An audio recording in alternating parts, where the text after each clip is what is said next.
नमस्कार दोस्तों, मैं हूं मधुलिका और स्वागत करती हूं आपका अपने इस चैनल में। कल मैंने एक वीडियो अपलोड किया था बुद्ध पूर्णिमा के ऊपर और उसमें मैंने आप लोगों को बताया था उस दिन का क्या महत्व होता है और कितना पावरफुल दिन होता है वो, जिस दिन विष्णु के 9वें अवतार गौतम बुद्ध का जन्म भी उस दिन हुआ था, यानी कि बुद्ध पूर्णिमा के दिन। बैसाख में जो पूर्णिमा आती है वो बुद्ध पूर्णिमा कहलाती है और इस दिन जो वाइब्रेशंस होती हैं बहुत हाई होती हैं और उनको ज्ञान की प्राप्ति, जो बोधि वृक्ष के नीचे ज्ञान की प्राप्ति जो हुई थी वो भी बुद्ध पूर्णिमा के दिन ही हुई थी। और ऐसे बहुत सारे इंसिडेंट्स जो हैं वो बुद्ध पूर्णिमा के दिन स्पेशली हुए हैं, जिसे मैंने उस वीडियो में पूरा बताया है विस्तार से। आप उस वीडियो का लिंक मैं आपको डिस्क्रिप्शन बॉक्स में डाल दूंगी, आप उस वीडियो को जरूर देखिए। तो उसके वीडियो के कमेंट बॉक्स में मेरे पास एक है, उन्होंने बोला कि क्या पीरियड्स में हम मेडिटेशन कर सकते हैं। तो मुझे ऐसा लगा, क्योंकि मैं जानती हूँ ऐसे बहुत सारे लोग हैं जिन्होंने इस क्वेश्चन के पीछे किसी ने यस बोला है और किसी ने नो बोला है, लेकिन इसके पीछे की जो सच्चाई है, जो मैंने आज तक जो मैंने सीखा है वही मैं आप लोगों को इस वीडियो के माध्यम से देने की कोशिश करती हूँ। तो आखिर में इस बात की कितनी सच्चाई है कि क्या हम पीरियड्स में मेडिटेशन कर सकते हैं या नहीं कर सकते हैं, इसके लिए मैंने ये वीडियो बनाया है। और ये जानकारी आप लोगों को जब मैं दूंगी उसके बाद आप खुद डिसाइड करेंगे कि आपको करना चाहिए या नहीं। इससे मुझे कोई फर्क नहीं पड़ता कि कौन हाँ बोलता है और कौन ना बोलता है, क्योंकि ये सबकी अपनी अलग अलग धारणा होती है। जैसे मेरी धारणा है ऐसे सबकी अलग अलग धारणा होती है और हर एक धारणा का रिस्पेक्ट जो है वो मैं करती हूँ, क्योंकि सब लोग अपने अपने पथ पर हैं, अपने अपने स्पिरिचुअल प्रैक्टिस करते हैं।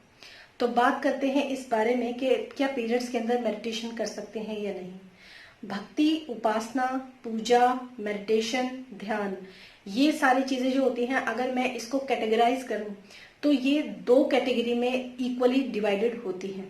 और उसमें जब हम करते हैं भक्ति के बारे में, पूजा पाठ के बारे में, तो उस चीज में हम अपने शरीर का इस्तेमाल करते हैं, अपनी देह का इस्तेमाल करते हैं। जैसे जब हम पूजा करते हैं तो पूजा के समय पर हम फूल चढ़ाते हैं, दिया जलाते हैं, आरती करते हैं, धूप बत्ती जलाते हैं, भगवान का स्नान करवाते हैं और ऐसे बहुत सारे जो जो का नियम होते हैं पूजा के, उन सब चीजों को करने के लिए हम अपनी देह का, अपने शरीर का इस्तेमाल करते हैं। तो जब हम पूजा की बात करते हैं, जब हम शारीरिक रूप से उसमें इन्वॉल्व होते हैं, तो हम कहते हैं, क्योंकि आपने बचपन से यही सुना है और आप लोग भी जानते हैं कि जब पीरियड्स होते हैं तो कहते हैं कि पूजा घर में मत जाओ, या पूजा की चीजों को हाथ मत लगाओ, या पूजा मत करो, या पूजा के कोई भी आप इस तरह का कोई भी अनुष्ठान मत करो अगर आपको पीरियड्स हो रहे हैं। क्यों? क्योंकि उसमें आपको अपने शरीर का इस्तेमाल करना है और शरीर शुद्ध होना उस समय पर जरूरी होता है जब आप कोई भी पवित्र काम करते हैं, अकॉर्डिंग टू मी।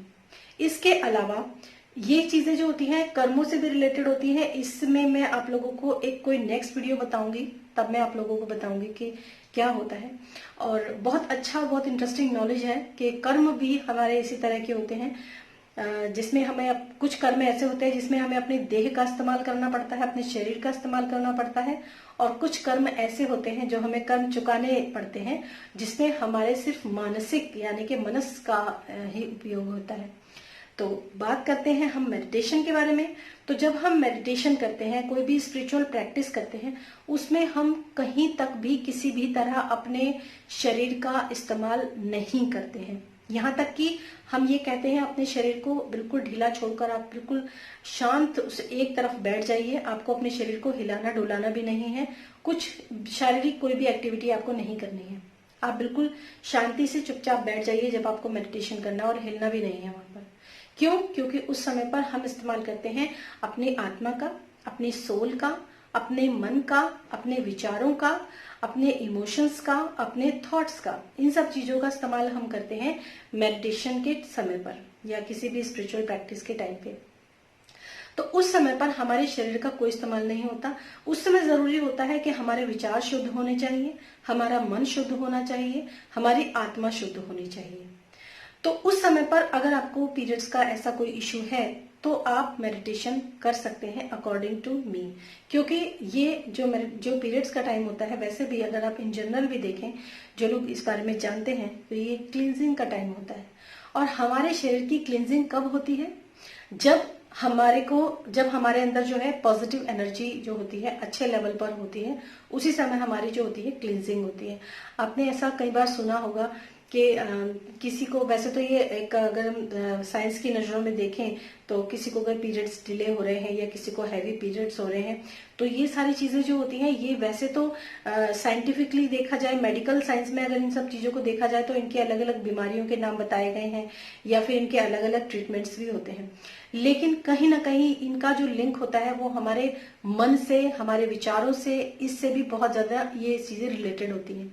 तो अगर हमारे विचार शुद्ध हैं, हम अंदर से शांत हैं, मानसिक रूप से किसी भी तरह का स्ट्रेस हमारे दिमाग में नहीं है, तो हमारे जो पीरियड्स होते हैं वो भी नॉर्मली आते ही हैं और नॉर्मल रहते हैं, तब कोई प्रॉब्लम नहीं होती। लेकिन इस समय पर जो होता है, एनर्जीज काफी अच्छी होती है, काफी हाई होती है, ये क्लींजिंग का टाइम होता है। तो इस समय पर अगर आप चाहें तो मेडिटेशन बिल्कुल कर सकते हैं। इसमें आपके शरीर का कोई भी योगदान नहीं होता है। हाँ, नहा धोकर करें उस समय पर तो ज्यादा अच्छा है, लेकिन वैसे ऐसा कुछ नहीं है कि आप पीरियड्स के टाइम पे मेडिटेशन नहीं कर सकते। ये मेरे जो विचार हैं ये मैंने आप लोगों के साथ में अपने साझा किए हैं। इसके अलावा बहुत लोग कहते हैं कि नहीं, आप लोग मेडिटेशन नहीं कर सकते। कुछ लोगों का मानना है कि मेडिटेशन कर सकते हैं अगर पीरियड्स हो रहे हैं तो अब ये सारी जो जानकारी है कि आपको कब आप अपने शरीर का इस्तेमाल करते हैं तो शरीर शुद्ध होना चाहिए। अगर जिस क्रिया में आप अपने मन का इस्तेमाल करते हैं, अपने आत्मा का इस्तेमाल करते हैं, तो उस समय पे आपका शरीर नहीं बल्कि आपके मन और आपकी आत्मा शुद्ध होनी चाहिए। हालांकि पूजा के समय पर भी आपका मन शुद्ध होना चाहिए आपके तन के साथ, लेकिन इन जनरल अगर देखें तो हम जब पूजा की तैयारी करते हैं तब भी हम लोगों को ये लगता है कि बच्चे स्कूल जाएंगे, नाश्ता बनाना है, दिन में क्या खाना बनाना है, इन सब चीजों में हमारा दिमाग जो होता है पूरी तरीके से चलता रहता है।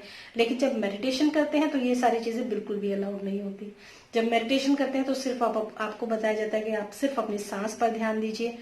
तो ये सारी चीजें जो हैं, ये वैसे मैं काफी सारे वीडियोस में बता भी चुकी हूँ, और इन चीजों को आप लोगों को भी समझना चाहिए कि कौन सी चीज आप लोगों के लिए कैसे बेनिफिशियल हो सकती है।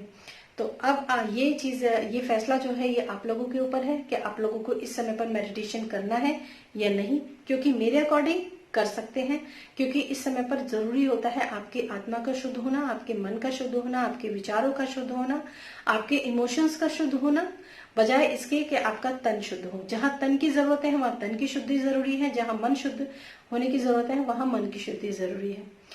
उम्मीद है आप लोगों को ये जानकारी अच्छी लगी होगी, पसंद आई होगी। अगर पसंद आई है, आप लोगों की क्या विचार है इस बारे में जो मैंने आप लोगों को ये बातें बताई, मुझे कमेंट बॉक्स में लिखकर बताइए, ताकि मैं समझ सकूं कि आप लोग मेरी बातों को कितना समझे हैं। इसके बाद जो नेक्स्ट वीडियो मैं बनाऊंगी उसमें मैं बात करूंगी आप लोगों से, आप लोगों के चक्रास, बैकबोन, आप लोगों के जो प्राण ऊर्जा होती है, जब मेडिटेशन में हम उसको बढ़ाने का काम करते हैं, आपका जो मेरु शीर्ष होता है, आपकी जो स्पाइनल कॉर्ड होती है और जो आपके चक्रास होते हैं, उनसे रिलेटेड जो मैं नेक्स्ट वीडियो बनाऊंगी, बहुत अच्छा नॉलेजेबल वीडियो है, वो वीडियो आप भी देखिए और सब्सक्राइब कीजिए मेरे इस चैनल को अगर आपको मेरी जानकारियां अच्छी लगती हैं। Thank you so much.